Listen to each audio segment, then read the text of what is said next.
ये घटना तब की है जब उत्तर प्रदेश में समाजवादी पार्टी सपा और बीजेपी के बीच चुनावी घमासान छिड़ा हुआ था। 2017 के उत्तर प्रदेश विधानसभा चुनाव में अखिलेश यादव, जो उस वक्त प्रदेश के मुख्यमंत्री थे, अपनी पार्टी को जीत दिलाने के लिए हर संभव प्रयास कर रहे थे।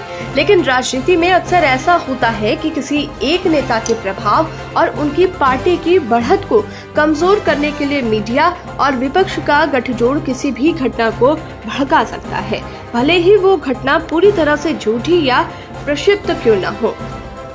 टोटी चोरी का प्रकरण एक ऐसी ही घटना थी जो मीडिया द्वारा पूरी तरह से राजनीतिक तरीके से उछाली गई। टोटी चोरी का मामला 2017 के फरवरी महीने में सामने आया, जब अखिलेश यादव के सरकारी आवास 5 कालिदास मार्ग से कथित तौर पर टोटी चोरी हो गई। इस घटना को मीडिया ने सुर्खियों में लाकर इस पर विवाद और आरोपों का तांता लगा दिया।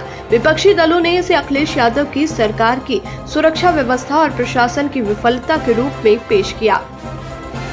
ये प्रकरण मीडिया में व्यापक रूप से उछला और इसे एक ऐसे दौर में पेश किया गया जब चुनावी माहौल गर्म था। इस घटना को राजनीतिक दृष्टि से देखा जाए तो ये स्पष्ट था कि मीडिया और विपक्ष इस छोटे से प्रकरण का इस्तेमाल अखिलेश यादव और उनकी सरकार की छवि को धूमिल करने के लिए कर रहे थे। दरअसल ये एक साधारण घटना थी जिसे जानबूझकर प्रचारित किया गया।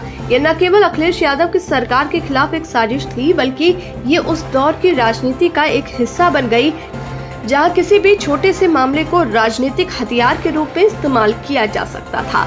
लेकिन जैसे जैसे घटना की जांच आगे बढ़ी, दैनिक भास्कर के मार्च 2025 के एक स्ट्रिंग ऑपरेशन के जरिए ये खुलासा हुआ कि ये चोरी की घटना पूरी तरह से झूठी थी।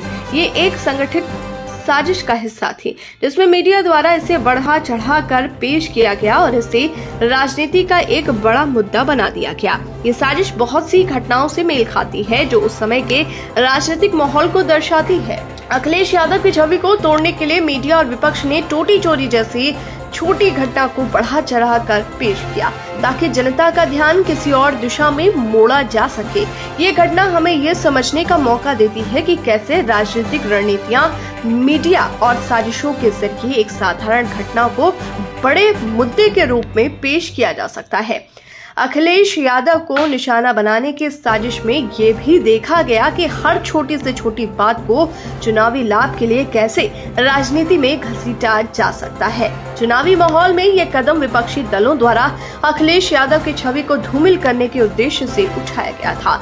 एक ओर जहां अखिलेश यादव और समाजवादी पार्टी अपनी पूरी ताकत लगा रहे थे, वहीं दूसरी ओर इस तरह की घटनाओं को उछालकर उनकी विश्वसनीयता को कमजोर करने की कोशिश की जा रही थी।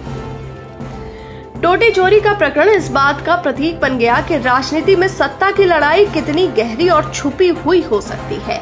इसमें मीडिया का एक बड़ा हाथ था जिसने इस घटना को जनता के बीच इस तरह प्रस्तुत किया जैसे ये कोई बड़ी घटना हो, जबकि वास्तविकता इससे बिल्कुल उलट थी। ये बताता है कि कैसे राजनीतिक हितों को साधने के लिए मीडिया को एक शक्तिशाली औजार के रूप में इस्तेमाल किया जा सकता है और कैसे समाज के महत्वपूर्ण मुद्दों से ध्यान हटाने के लिए छोटी मोटी घटनाओं को बड़ा बना दिया जाता है। अखिलेश यादव और समाजवादी पार्टी के खिलाफ इस तरह के साजिशों का सिलसिला जनता के समझ में धीरे धीरे खुलासा हो रहा था। मीडिया ने टोटी चोरी जैसी घटनाओं को एक राजनीतिक हथियार के रूप में पेश किया, जबकि ये केवल एक झूठा आरोप था और मीडिया का प्रबंधित प्रक्षेपण था। ये राजनीतिक खेल जहां विपक्षी दलों और मीडिया ने मिलकर अखिलेश यादव को निशाना बनाया, वो इस बात का उदाहरण था कि चुनावी राजनीति में किसी भी घटना को कैसे तूल देकर उसे किसी राजनीतिक फायदे के रूप में बदल दिया जा सकता है।